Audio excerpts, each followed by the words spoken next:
Hi all, ഇന്നപ്പോൾ ചായക്ക് പലഹാരത്തിന് പഴംപൊരിയാണ് കേട്ടോ ഉണ്ടാക്കുന്നത്.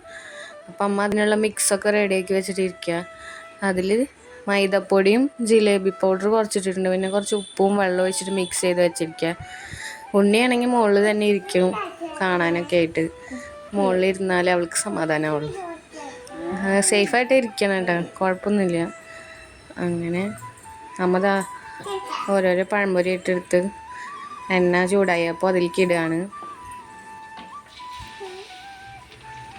ജിലേബി പൗഡർ ഇടുന്നതുകൊണ്ട് തന്നെ നല്ല കളറൊക്കെ ഉണ്ടാവും കേട്ടോ. നല്ല പഴംപൊരിയായിട്ട് കിട്ടും കടയിലെ പോലെ. നല്ല മഞ്ഞപ്പൊടി ആണെങ്കിൽ വേറെ റെഡ് കളറായിട്ട് മാറുക ചെയ്യണം കാണാം. അത് കാരണം ഇടയ്ക്കൊക്കെ ഉണ്ടാക്കണ കാരണം ജിലേബി പൗഡർ ഇടും.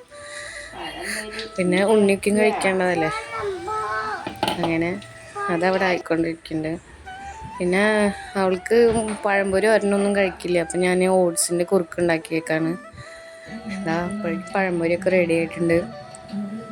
അമ്മ ചായയും പഴംപൊരിയൊക്കെ കൊണ്ടുവച്ചിട്ടുണ്ട് കേട്ടോ. കഴിക്കാൻ പോവാണ്. ചായയും പഴംപൊരിയൊക്കെ കഴിച്ചതാ. ഉണ്ണി കുറുക്കും കുടിച്ച് നിൽക്കുന്നുണ്ട്.